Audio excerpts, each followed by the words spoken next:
authors, let's have a wee chat about back covers.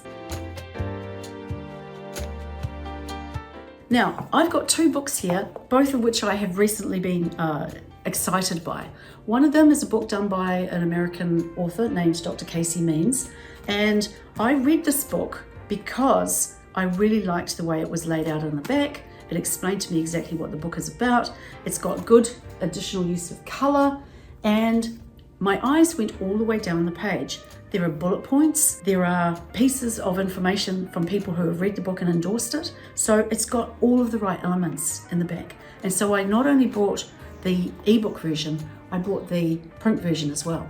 The thing that you have to remember is that when you've got readers going through a bookstore or anywhere that they're going to buy a book, if they can pick something up and they'll go from front cover, maybe they'll look at the spine, they'll go to the back cover. If they can get through the back cover, good chances are that they will then open up the contents and start to look at how they want to read it. Is there enough in here for me to buy it? Yes, there was in this instance. Another one that we did recently was The Giant's Shoulders, which is all about speakers and speakers' wisdom for other speakers. And we followed some specific protocols in our design for the back cover of this one. And what we did was we made sure that we had regular extra headings. We separated out the different paragraphs of information that people needed to have.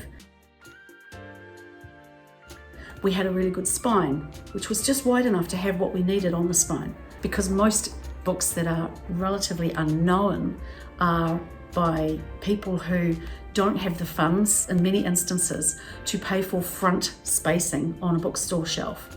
So you want to make sure that the spine is really clear, but realizing that in most instances, and even this book was one of those where I had to go and I found it spine out. So you need to think about what goes onto the spine. You also need to think about the colors that you use and whether or not you put an author picture and very brief, maybe 1-line, 2-line bio piece in here. It doesn't mean that you only put the author bio on the back cover.